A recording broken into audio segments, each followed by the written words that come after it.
എന്റെ മക്കളും ബന്ധുക്കളും അല്ലാത്തൊരു തൽക്കാലം ഒന്ന് പുറത്തു പോയാൽ കൊള്ളാം. ഞങ്ങൾക്ക് അല്പം കുടുംബകാര്യങ്ങൾ സംസാരിക്കാനുണ്ട്. KRP നമുക്ക് ഒരുപാട് പണികളുള്ളതാ. KRP CRP ഒക്കെ ഗേറ്റിന് പുറത്ത് ഇറങ്ങി പോണം മിസ്റ്റർ.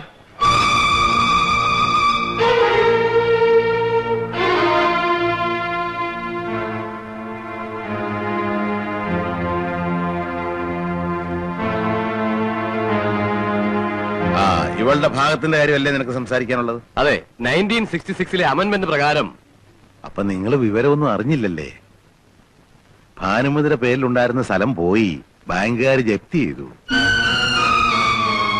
ഇനിയിപ്പൊ നിങ്ങളുടെ വീതം ബാങ്കുകാരോട് എന്ന് ചോദിക്കും, അവര് ചിലപ്പോ തരുമായിരിക്കും. പിന്നെ ഉള്ളത് ഈ വീടാ. വീട് എന്റെ പേരില്ല. ഇത് ഇപ്പൊ വീതം വെക്കാൻ എനിക്ക് മനസ്സില്ല. എന്ന് വെച്ചാൽ മോനെ ആനന്ദ, എന്റെ ഇഷ്ടമില്ലാതെ ഇത് വീതിക്കാൻ നിന്റെ ഈ വക്കീലോ വക്കീലിന്റെ അപ്പനോ വിചാരിച്ചാൽ നടക്കില്ല. എന്റെ മോളെ കെട്ടണമെന്ന് പറഞ്ഞ് ഞാൻ നിന്റെ പിന്നാലെ വന്നു. നിനക്കൊരു ഭാര്യയും കുടുംബവും ഉണ്ടാകണമെന്നുള്ളത് നിന്റെ ആവശ്യമായിരുന്നു. ഇവളല്ലായിരുന്ന വേറൊരുത്തെ നീ കെട്ടുകയും ചെയ്യുമായിരുന്നു അല്ലേ? ഞാനുമായിട്ട് ഒരു ബന്ധവും ഇല്ലാത്ത നിനക്കൊരു കുടുംബം ഉണ്ടാകാൻ വേണ്ടി എന്റെ സമ്പാദ്യത്തിന്റെ ഒരു വലിയ ഭാഗം ചെലവഴിച്ചവനാ ഞാൻ. ആ കുറ്റത്തിനാണോ നീ ഇപ്പൊ എന്നെ ശിക്ഷിക്കുന്നത്? എന്ത് ധൈര്യത്തിലാ നീ ഈ വക്കീലിനെ കൂട്ടി പടി കയറിയത്? നീ സമ്പാദിച്ചു വല്ല ഇവിടെ ഇരിപ്പുണ്ടോ? ഭാര്യയെ നോക്കേണ്ടത് ഭർത്താവിന്റെ മാത്രം കടമയാണ്. അത് ഒരിക്കലും ഭാര്യ വീട്ടുകാരെ ആശ്രയിച്ചിട്ടാകരുത്. നിനക്കും ഉണ്ടല്ലോ മോളെ 2 കുഞ്ഞുങ്ങള്. നാളെ അവര് നിന്നോട് ഇങ്ങനെ പെരുമാറിയാൽ എന്തായിരിക്കും നിന്റെ സ്ഥിതി?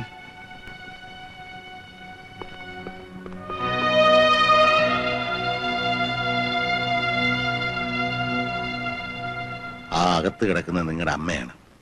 നിങ്ങളെ പ്രസവിച്ച് വളർത്തി വലുതാക്കി ഇവിടെ വരെ എത്തിച്ച അമ്മ. ആ അമ്മ ആശുപത്രിയിലാണെന്ന് അറിഞ്ഞിട്ട് ഒന്ന് വന്ന് നോക്കാൻ നിങ്ങൾക്ക് സമയമുണ്ടായോ? അച്ഛനമ്മമാര് മക്കളെ എത്രമാത്രം സ്നേഹിക്കുന്നെന്ന് നിങ്ങൾക്ക് ഇപ്പൊ മനസ്സിലാവില്ല. അത് മനസ്സിലാക്കണമെങ്കിൽ നിങ്ങൾക്ക് മക്കളുണ്ടാവണം. നീ ചോദിച്ചുടനെ അവൾ ആ പറമ്പിന്റെ ആധാരം എടുത്തു തന്നത് എന്നേക്കാ സ്നേഹം അവൾക്ക് നിന്നോടുള്ളത് കൊണ്ടാ. ആ സ്നേഹത്തിന്റെ ഒരു അംശം തിരിച്ചു കൊടുക്കാൻ നിനക്ക് സാധിച്ചോ? രാഷ്ട്രീയവും സാമൂഹ്യ പ്രവർത്തനവും ഒക്കെ നല്ലതാ. അത് നല്ല ആളുകൾ ചെയ്യുമ്പോ. സ്വന്തം അച്ഛനും അമ്മയ്ക്ക് ഒരു നേരത്തെ ഭക്ഷണം കൊടുക്കാൻ കഴിവില്ലാത്ത നീയൊക്കെ എങ്ങനെയാടാ ജനങ്ങളുടെ പട്ടിണി മാറ്റുന്നേ? ഒരു ജോലിയും ചെയ്യാൻ കഴിവില്ലാത്തവൻ ഒരു ദിവസം രാവിലെ ഒരു കൊടിയും പൊക്കി പിടിച്ച് തൊണ്ട കയറി അലറാൻ തുടങ്ങുന്ന നല്ല രാഷ്ട്രീയം. നിന്നെപ്പോലുള്ള യൂസ്ലെസ്സുകളാ രാഷ്ട്രീയത്തിന്റെ മാന്യത കളഞ്ഞത്. മനസ്സിലായോ? സ്വന്തം ബെങ്ങക്കൊരു കല്യാണാലോചന വന്നപ്പോ നീ അത് മുടക്കാൻ നോക്കി.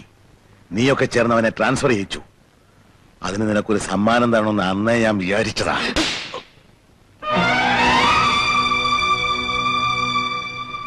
ഏതൊരു ബിസിനസ്സിലും മുതൽ മുടക്കുന്ന ലാഭം കിട്ടണം, അല്ല ബിസിനസ് പൊളിയും. എന്റെ ബിസിനസ് പൊളിഞ്ഞിരിക്കുകയാണ്. നീയൊക്കെ ജനിച്ച അന്ന് മുതൽ ഈ ദിവസം വരെ എന്റെ ചോരയെ നീരുവായിരുന്നു എന്റെ ഇൻവെസ്റ്റ്മെന്റ്. അത് വറ്റിക്കഴിഞ്ഞിരിക്കുന്നു. അതുകൊണ്ട് ഇത് ഇവിടെ അവസാനിപ്പിക്കാം. ഇറങ്ങും പുറത്ത്. ഇനി എനിക്ക് മക്കളുമില്ല മരുമക്കളുമില്ല. എല്ലാം ഇപ്പൊ ഇറങ്ങണം.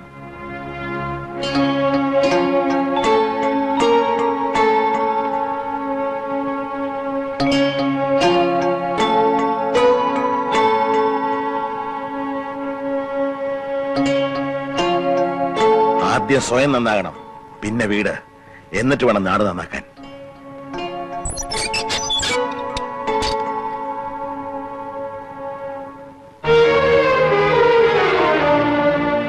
ഭാനു, ഇനി ഈ വീടാകെ ഒന്ന് അടിച്ചു വൃത്തിയാക്കി ചാണകവെള്ളം തളിക്കണം. ഒരു നിലവിളക്കും കത്തിച്ചു വെക്കാം. ആദ്യം ഒരു ഐശ്വര്യം വരട്ടെ.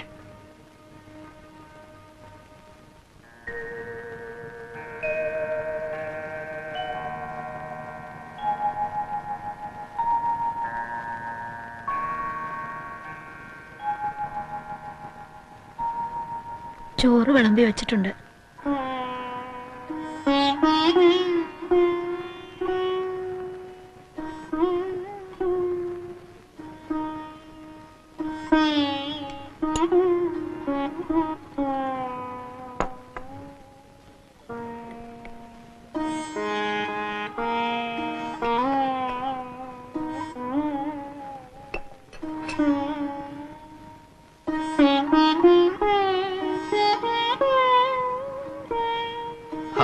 നല്ല സമയത്താണല്ലോ വന്നത്.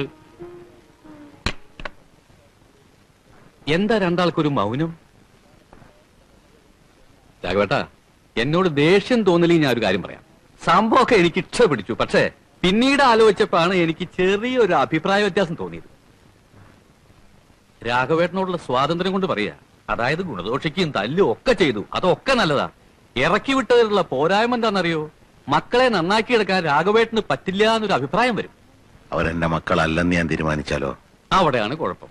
അങ്ങനെ തീരുമാനിച്ചാൽ വേർപ്പെടുന്നതാണോ രാഘവേട്ട അച്ഛനും മക്കളും നമ്മളുടെ ബന്ധം? അവരെ പ്രസവിച്ച ഭാനുവെടുത്തിയെ സഹിക്കൂ, എന്തിന് കുറച്ചു കഴിഞ്ഞാൽ രാഘവേട്ടൻ തന്നെ സഹിക്കൂ. അടിച്ചു പുറത്താക്കാൻ എളുപ്പ, അവരെ വിളിച്ചു വരുത്തി താമസിപ്പിച്ച് നന്നാക്കി എടുക്കാൻ ഇത്തിരി മിടുക്ക് വേണം. എനിക്ക് ആ മിടുക്കില്ല. ഉണ്ടാവണം. അച്ഛനെ മക്കൾക്ക് ഇപ്പൊ പിടികിട്ടി. ഇനി 4 നല്ല വാക്ക് പറഞ്ഞാൽ അവർ നന്നാവുകയും ചെയ്യും. ഇല്ല അച്ചു, ഞാൻ ഉറപ്പ് തരാന്നേ. നന്നാവണമെന്ന് അവർക്ക് കൂടെ തോന്നണ്ടേ? അവർക്ക് തോന്നി കഴിഞ്ഞു. എന്നാലോ രണ്ടാളും പഠിക്കൽ നിൽക്കുന്നുണ്ട്. അവര് പേടിച്ചിട്ട് ഇങ്ങോട്ട് വരാത്തതാ.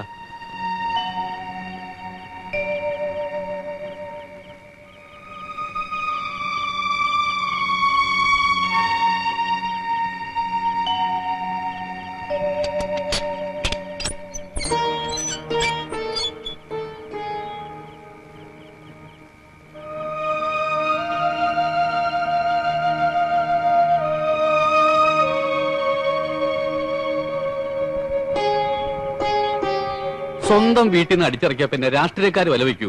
എല്ലാം പറഞ്ഞിട്ടുണ്ട്. വലതുകാലം വെച്ച് കയറിക്കോ, ഇനിയെങ്കിലും നന്നാവണേ എന്ന് പ്രാർത്ഥിച്ചോണ്ട്.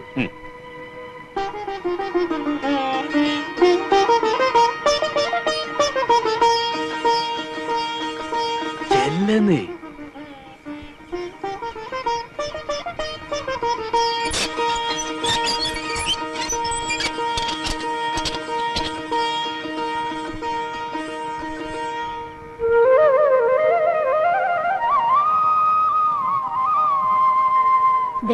ഒന്ന് എണ്ണീറ്റേ.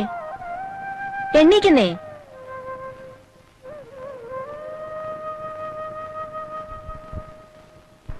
പ്രകാശിന് ബസ് തെറ്റും. അവൻ കാത്തു നിൽക്കുന്നു അച്ഛന്റെ അനുഗ്രഹത്തിനായിട്ട്. എന്നും ഉണ്ടോ ഇന്റർവ്യൂ? ആ, ഇത് തീർച്ചയായിട്ടും കിട്ടുമെന്നാ പറയണേ. നല്ല ശമ്പളം ഉണ്ടാവത്രേ.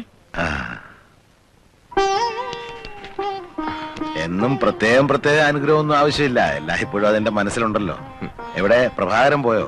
ഞാൻ ഇറങ്ങാണച്ചാ. മേനോ സാർ ചിലപ്പോ ഇന്നെന്നോട് ഹാജരാവാൻ പറഞ്ഞേക്കും. കേസ് നേരാവണ്ണം പഠിച്ചാൽ വാദിക്കാമെന്നാണ് മൂപ്പരുടെ പക്ഷം. പഠിച്ചു, തലങ്ങും വിലങ്ങും പഠിച്ചു. നീ ടൗണിലേക്കുണ്ടോ? ഉണ്ട്. എന്നാ ഒരു ഓട്ടോ പിടിക്കാം. അച്ഛാ, 1 മാസത്തിനകം നമ്മുടെ പറമ്പ് ഞാൻ വീണ്ടെടുത്തിരിക്കും. പറമ്പൊന്നും കിട്ടിയില്ലേലും സാരമില്ല മക്കളെ, നിങ്ങളൊക്കെ നന്നായി കണ്ടാ മതി.